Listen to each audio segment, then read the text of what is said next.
Porco de 530 quilos, no Vale Agrícola de hoje vamos mostrar esta curiosidade. Daí agora tá maduro, ele já está comendo menos, está ficando difícil para ele levantar.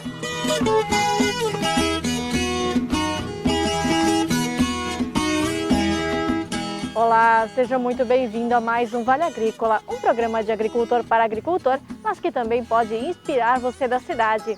E nesta edição, também é destaque. Agricultor transforma paiol em museu. Vamos mostrar as curiosidades deste acervo. Não importa se é velha ou nova, desde que tenha história. Quais são as condições de financiamento para tratores? Esta é a série Impulso para Crescer de hoje, com a história de dois agricultores. É passar veneno, é picatéria, subsolar, é virar, é plataforma, é a grade aradora, tudo que tem de implemento a gente ocupa. Tem a horta, que é exemplo de sustentabilidade.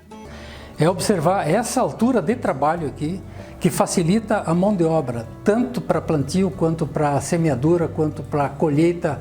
No nosso TBT da semana, o curioso aquário invertido. E tem geleia de porco na receita da semana. Essa é antiga, herança dos colonizadores alemães em Santa Catarina.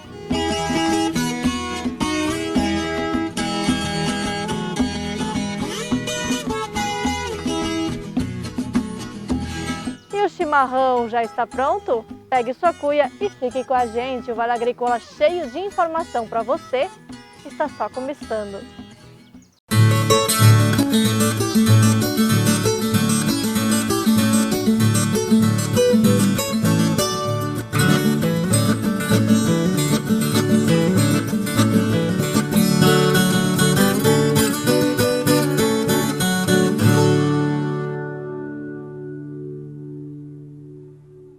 Para começar, muito obrigada a você que nos acompanha pelas redes sociais, Facebook, YouTube e também pelas TVs nesse Brasilzão afora. É muito bom ter a sua companhia. Se nos acompanha pelas redes sociais, não esquece de curtir, comentar e compartilhar esse vídeo com os amigos. Nós começamos falando sobre os tratores, tão fundamentais para o trabalho no campo. Este é o assunto da série Impulso para Crescer.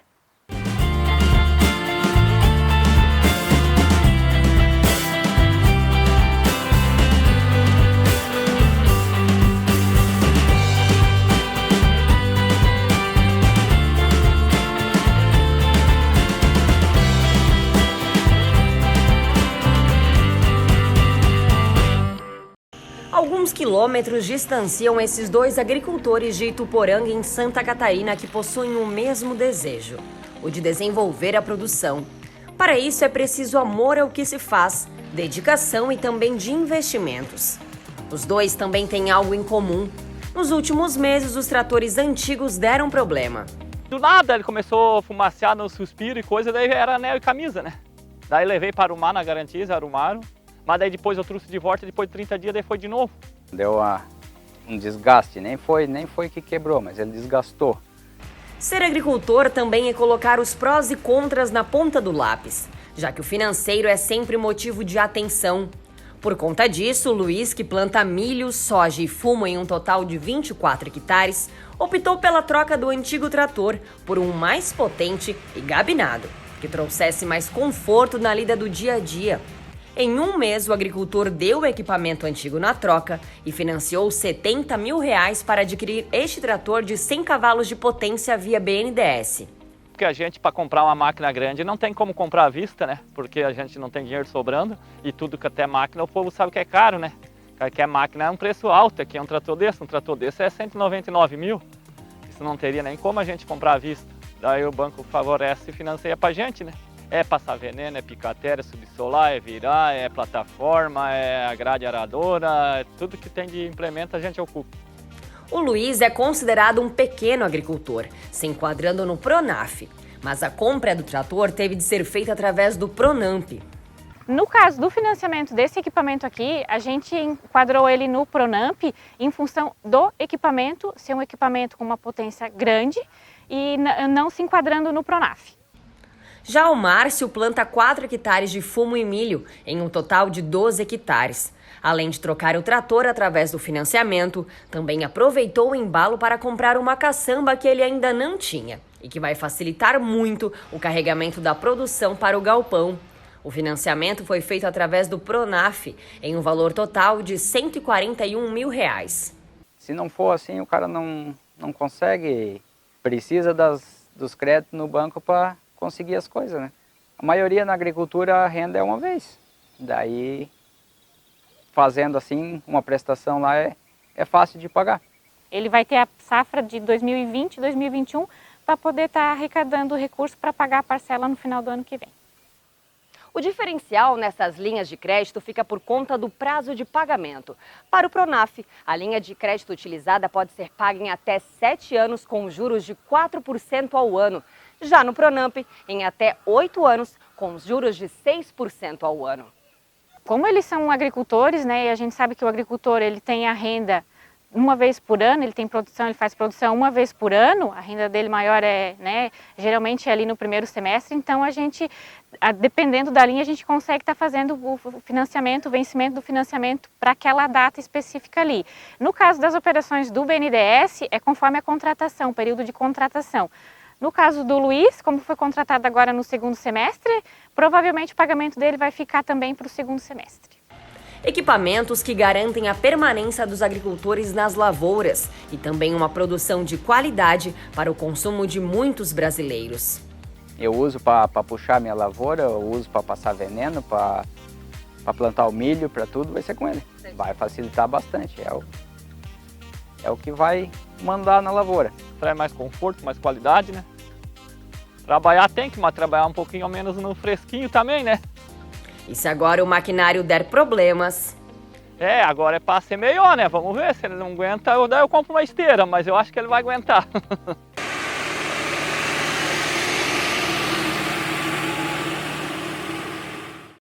O bom é que se quiser fazer lagoa também já dá, não é? E agora vamos conhecer uma horta orgânica e sustentável. A reportagem é do pessoal do Jornal Extra de Caçador.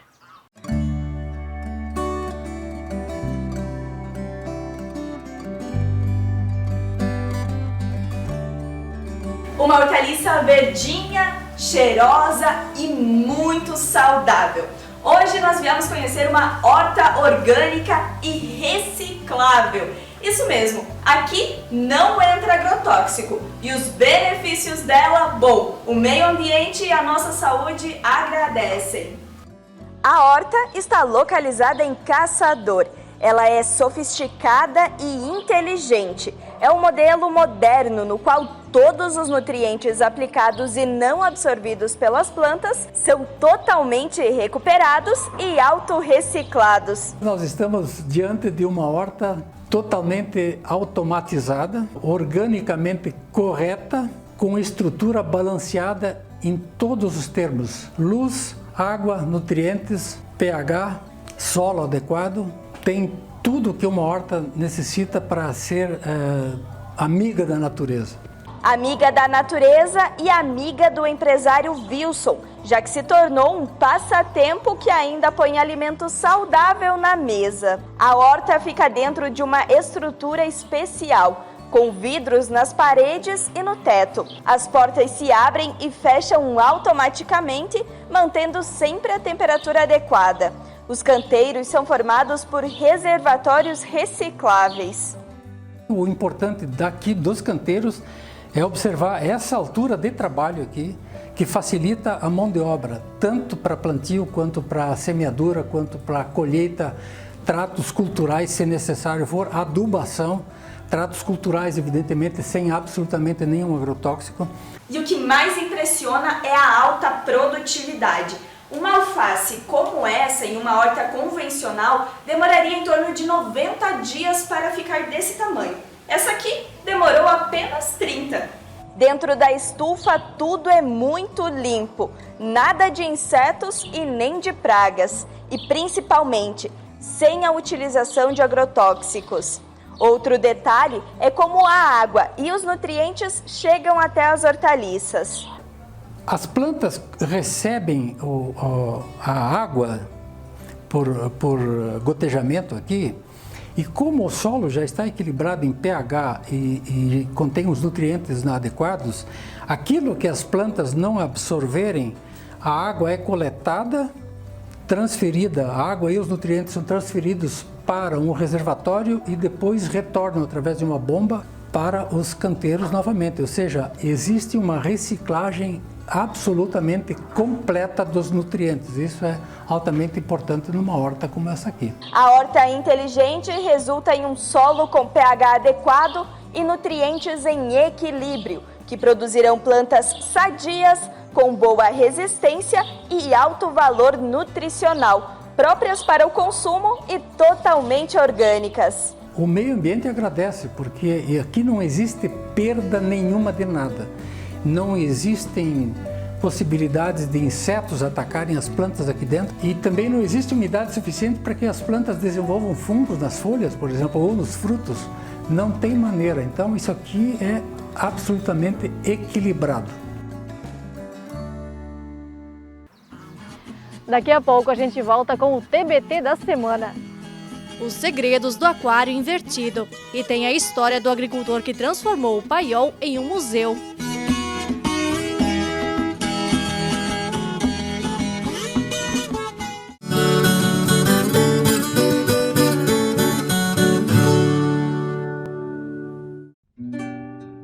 O seu esforço de todos os dias reconhecemos na qualidade do seu rebanho. Um plantel bem alimentado e com um manejo correto é a nossa melhor matéria-prima. Pecuarista, na hora de comercializar seu rebanho, conte com o frigorífico El Gole, o seu parceiro no campo. Já está comprovado que a qualidade de vida está nas coisas simples. Morar no campo, produzir seu próprio alimento, ter contato direto com a natureza. Esse imóvel está em Aurora, tem 30.000 metros quadrados e tem essa vista magnífica do pôr do sol. Ideal para você fazer a sua casa de campo e aproveitar com os amigos e família o melhor da vida.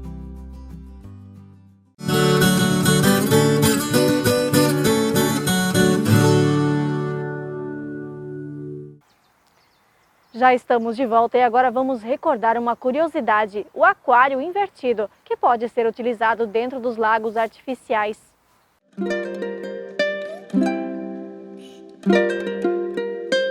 É possível parar horas só para olhar. Os peixes saem do pequeno lago e sobem em direção a um aquário, como se estivessem em uma vitrine. O aquário invertido virou sensação justamente por dar aos peixes uma visão panorâmica do ambiente e, por outro lado, proporcionar aos moradores um cenário ainda mais lindo no quintal de casa. A Angelita acabou de construir este gigante. São mais de 2 metros de comprimento e meio de largura. O sistema funciona por sucção. É bem legal o jeito que ele funciona. Tirando o ar de dentro dele, que é simples, que pode ser tirado com aspirador de pó, até mesmo chupando por um caninho, quem não tem o aspirador, mas é bem complicado daí, né? Tirando o ar, a água eleva. É bem simples o funcionamento dele, né? Para isso, são deixadas aberturas na frente e atrás na altura da água. Nas laterais, o vidro vai até o fundo do lago. A Angelita mostra como fazer para elevar o nível. Coloca ele por dentro do aquário, vai. O aspirador vai tirar o ar e isso faz a água subir. Quando quiser, daí que tira a água, sopra. Uma mangueira, qualquer coisa, mas o aspirador vai puxar o ar fora e a água vai subir. Olha que bonito que fica. Vamos ver então.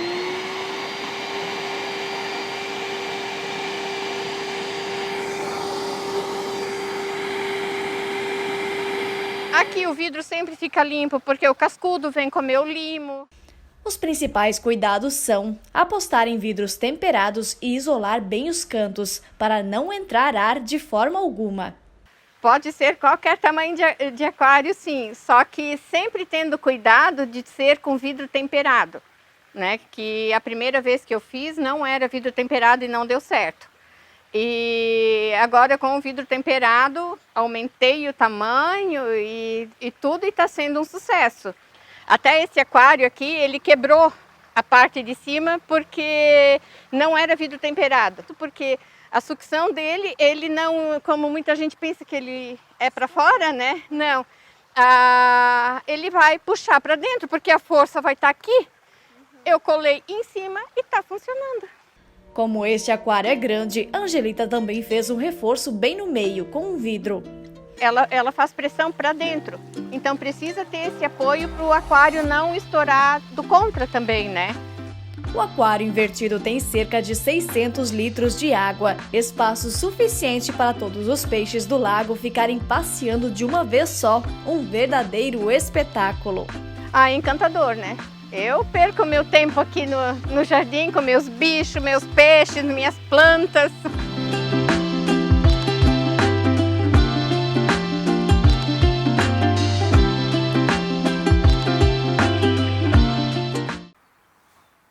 Você já parou para pensar como os objetos antigos podem contar histórias? Um agricultor do município de Salete, aqui em Santa Catarina, transformou o paiol em museu e hoje recebe visitantes que querem conhecer ou relembrar o passado.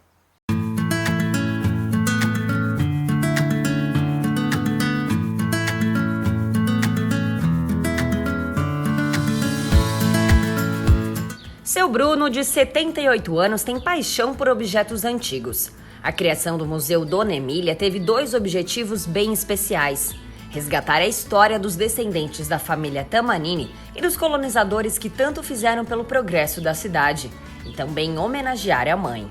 Foi uma heroína e nós queríamos eternizar o nome dela e achamos por bem criar um museu. Quem não tem história não tem memória.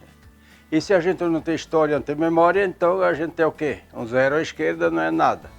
O museu fica pertinho do portal de acesso ao município de Salete, em Santa Catarina. É neste antigo galpão que estão preservadas muitas histórias. São 400 peças catalogadas e outras tantas que ainda nem foram. Logo na entrada estão expostas pedras milenares. Esta aqui, por exemplo, tem as conchas cravadas, comprovando que nesta área há milhares de anos já foi mar. Entre as peças mais antigas, a gente tem essa armadilha de animais de 1875. Tem também este macaco mecânico de 1881 e uma curiosidade, esta lousa escolar de 1903. O quadro era todo de pedra ardósia e o lápis que era utilizado também. Não importa se é velha ou nova, desde que tenha história. Porque museu não tem idade, museu tem história. E por aqui, isso não falta. Este presépio pertenceu às freiras do convento de Salete e foi doado a Dona Emília há 80 anos. Tem também este porta-documentos do pai do Bruno, do ano de 1930. Este espaço guarda várias relíquias. Tem míssil das Forças Armadas, várias armas e facas bem antigas. Para os amantes de café, um espaço com tudo que envolve uma das bebidas mais consumidas no mundo. Este torrador, por exemplo, é de 1950. Muitas das peças estão identificadas com o nome do doador, mas seu Bruno também sabe a história de cada uma delas. Eu também sou antigo, então meio que vivi com alguma coisa, né? 78 anos, né?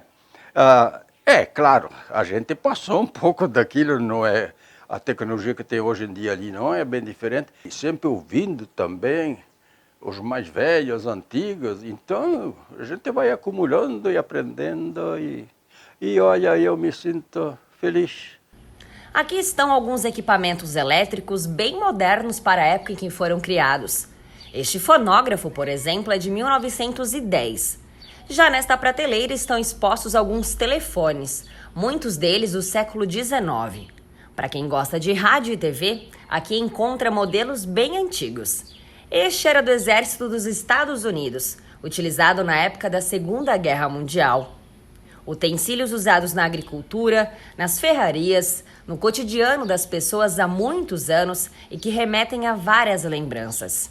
A gente fala com alguém, a gente não sabe nem dizer de onde veio, onde está, onde vai e essas coisas tudo, né? É lamentável, às vezes eu fico triste. Então... melhor do que é manter as peças e as histórias nos museus. E claro que por aqui não é apenas a história dos outros que é contada. Este espaço guarda lembranças de colocar inveja em muitas famílias. Fotos e artefatos da família estão expostos, inclusive os primeiros nascimentos da comunidade, na década de 20 e 30. O museu por si só foi palco de muito suor e dedicação. A família Tamanini sempre foi de agricultores. Plantavam fumo e arroz, e os pregos que eram utilizados para pendurar o fumo para secagem ainda estão aqui. No começo, a gente ia recolhendo e amontoando, né? Porque aonde a gente está agora aqui é um barracão, um rancho que era usado no assoalho para secar o arroz. Na época a gente não tinha preço para vender, então guardava e esperava o preço. E depois também para fazer as pilhas de fumo em folha e pendurar para secar fumo. Depois que seu Bruno se aposentou, o galpão foi reformado para dar espaço definitivamente ao Museu Dona Emília. Na visão de Bruno, cada cidade, por menor que seja, deveria ter seu próprio museu, assim como cidades de países europeus, por exemplo, para guardar a história de seu povo. Porque quando que as pessoas vão visitar aquele município, os turistas, aí principalmente eles vão ver o quê? É os museus. Se não tem nada para visitar, eles saem de lá decepcionados dizendo, pô, caramba, esse povo não tem história, não tem memória, não sei o quê. É triste isso dali, né? Devia de ter, e isso é bom, e eu aprecio muito. Algumas peças foram da família, mas muitas são doações de amigos e visitantes que conheceram o local. E como não é cobrada a entrada para o museu, seu Bruno faz um único pedido. Então a gente pede que, se eles tiverem peças de museu que tem história, que traga, ou dependendo de onde é, eles podem até mandar, ou a gente, dependendo de onde é, a gente até vai buscar. E depois a gente vai garimpando por aí, né? Pedindo para um e outro, e o pessoal está ajudando bastante. Quem chega aqui na propriedade percebe a forte presença da fé. Há cerca de 6 anos, a família construiu uma via sacra. Em uma trilha curta em meio à natureza, é possível passar pelas 14 tradicionais estações da Paixão de Cristo, até chegar à 15ª estação, que é o momento da ressurreição de Jesus. Ao fim da via sacra, passa-se pelo local que possui a imagem de Nossa Senhora do Perpétuo Socorro. E um pouco mais à frente, uma pequena casinha que, segundo Bruno, é para reflexão e orações. Na quaresma, todo ano vem gente, principalmente o pessoal de idade, né?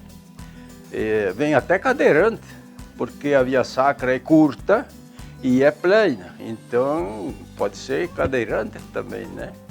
Antes da pandemia, o museu funcionava todos os dias com agendamento prévio.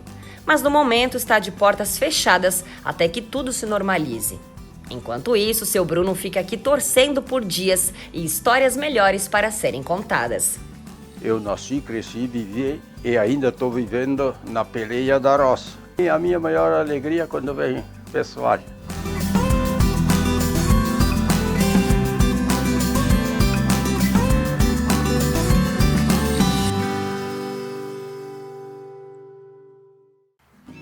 Quanta riqueza que o dinheiro não pode pagar. Olha só, nas últimas semanas vocês estão pedindo muito pra gente mandar abraços.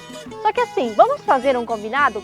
Grava pra gente um vídeo de 15 a 20 segundos na horizontal, ou seja, com o celular assim deitado, falando de onde é que nos assiste, como assiste o Vale Agrícola ou qual atividade exerce na agricultura. Pra gente ver a diversidade de pessoas que temos aqui acompanhando a gente e sempre sugerindo reportagens. A gente vai estar esperando por você. Pode mandar pelas redes sociais ou também pelo nosso número de WhatsApp. E daqui a pouco a gente volta com curiosidade. Porco de 530 quilos. Dá para acreditar?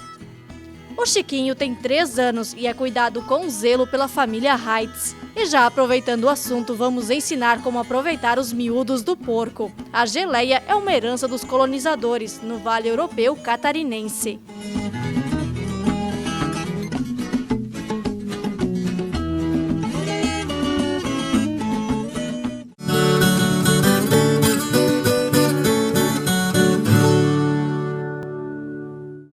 Desde muito cedo, diariamente, a fartura que chega à nossa mesa é o resultado de uma perfeita combinação. O trabalho do homem do campo e a excelência em nutrição animal das rações Cravil. Produtos desenvolvidos com ingredientes selecionados do campo, alta tecnologia e experiência de mais de 40 anos de quem se preocupa com o resultado final. Um plantel produtivo e saudável. Rações Cravil. Tecnologia conquistando resultados. A Eco7 é a única do segmento certificada pela Sociedade Brasileira de Reabilitação Traumatológica e Ortopédica. O processo de fabricação dos colchões Eco e acessórios do sono da Eco7 é certificado pelo ISO 9001. Produzimos alta tecnologia para preservar seu maior patrimônio, sua saúde. Diga sim à vida, conforto e cuidados com sua saúde e bem-estar. Colchões Eco7, sinônimo de longevidade. A vida no campo não é como a vida na cidade.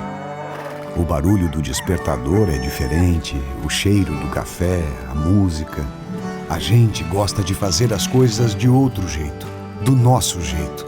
Quando precisamos de algo, basta procurar os amigos do Sicoob, que sempre nos deram todo o apoio. Sicoob, o parceiro do produtor rural catarinense. Muito antes do agronegócio ter esse nome bonito.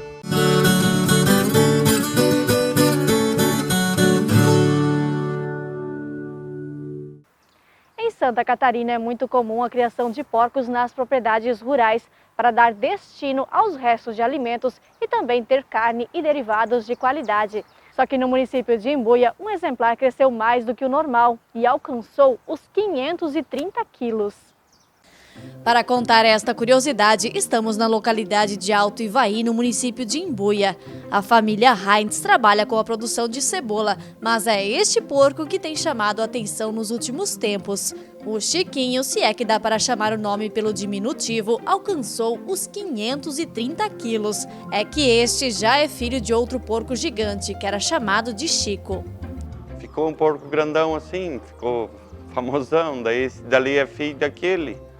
E daí a gente deixa eles, quando são pequenos eu deixo preso, depois solto com o gado, anda no pasto com o gado, daí fica grandão assim. A boa genética conta, mas além de ser solto no pasto, o Chiquinho também ganha uma alimentação especial. É milho e concentrado, quirela, moe o milho e concentrado. Para ter uma noção do tamanho do porco, só mesmo comparando com um filhotinho de uma semana de vida. Como você viu aí na imagem, os porcos dessa raça nascem com menos de 1 quilo, bem pequenininhos mesmo. Para chegar no tamanho do Chiquinho, foram mais de 3 anos. O Ayrton tem gosto pela criação de porcos desde quando era criança. O pai trabalhava para um frigorífico de abate de suínos. Agora, com 3 anos, o Chiquinho deve ir para o abate, porque já começa a ter dificuldades de locomoção.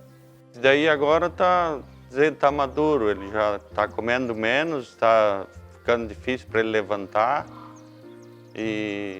porque ele tá gordo. E assim como é comum na tradição do interior, dia de matar porco é praticamente um evento, mas já tem aviso. Vai resultar em torresmo e carne. Tem bastante gente que diz que vão vir, não sei se vão vir para comer ou para ajudar.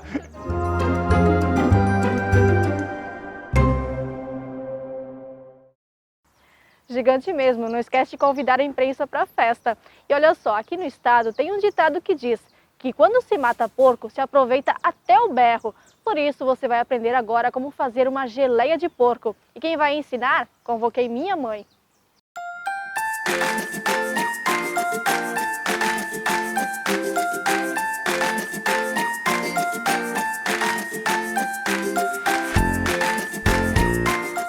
Boa tarde. Então hoje eu vou ensinar como se faz a geleia de porco, também conhecida como zeusa. Então temos aqui a metade de uma cabeça de porco já cozida, pelo menos 2 horas de cozimento precisa para ela ficar bem molinha. Daí também tem os miúdos do porco, tipo coração, pele de porco, as orelhas, Só não pode colocar muito do fígado, daí ele dá um gosto muito forte, por isso só tem uma partezinha assim, ó. Daí tem um pouco de carne que eu coloquei junto, a carne do porco, mas só umas 400 gramas. Daí eu coloquei para cozinhar na água e sal. Cozinhou durante 2 horas, 2 horas e meia por aí. Daí a gente vê o ponto, quando a carne fica molinha, essa água aqui volta para o fogão. Daí depois a gente faz a mistura toda picadinha e volta aqui dentro. Enquanto vai esfriando os miúdos do porco aqui, daí eu já vou preparar o tempero. O tempero pode ser a seu gosto, assim como eu coloco a cebolinha verde, a salsinha, daí corta ela bem miúda assim, daí depois para fazer o tempero.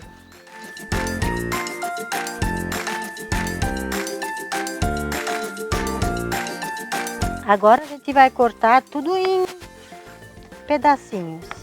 Não é necessário que seja tudo do mesmo tamanho. Pode ser desde a hora que seja meio picado assim, só não muito grande também. Depende do gosto de cada um, né? E cada um tem a sua receita, mas eu vou ensinar o jeito que eu sempre faço, então.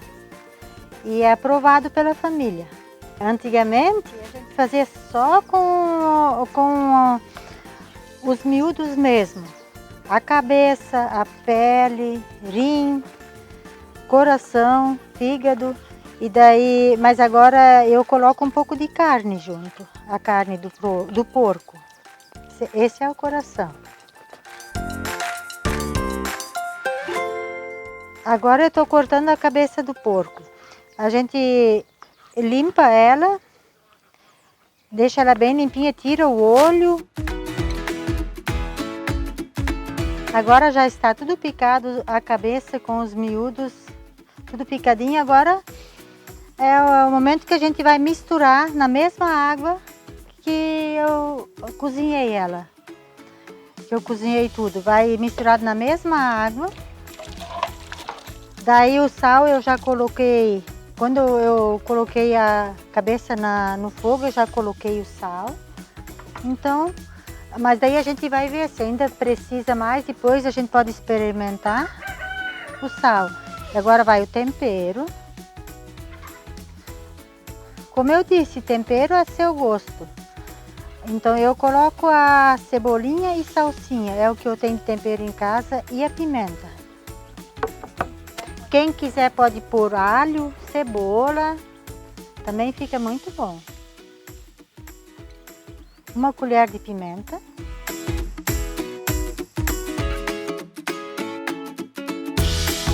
Lembrando que depois de colocar tudo picadinho aí dentro, o tempero e tudo, aí levar ao fogo,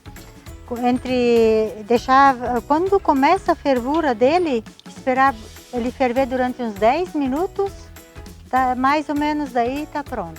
Daí agora vamos pôr em potes. Cada um escolhe como quer, pode ser qualquer pote.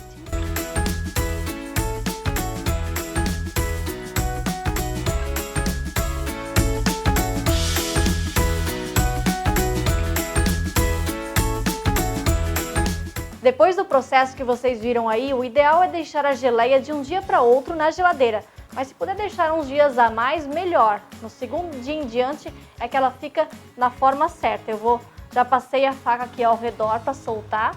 Eu vou mostrar para vocês como fica. Olha só. Ela fica meio parecendo mesmo uma gelatina. E agora então vamos cortar para mostrar a consistência. A geleia pode ser consumida assim mesmo, similar ao torresmo, né? Ou também acompanhando o pão de trigo ou, aqui neste caso, pão de milho ou pão de fubá. Mas eu vou comer assim mesmo. Sabor de infância.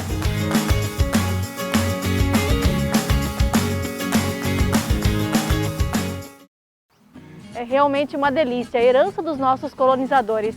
O Vale Agrícola termina aqui. Aproveite a sua folga e tenha dias produtivos de trabalho.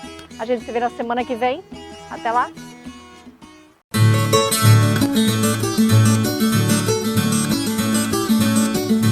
Música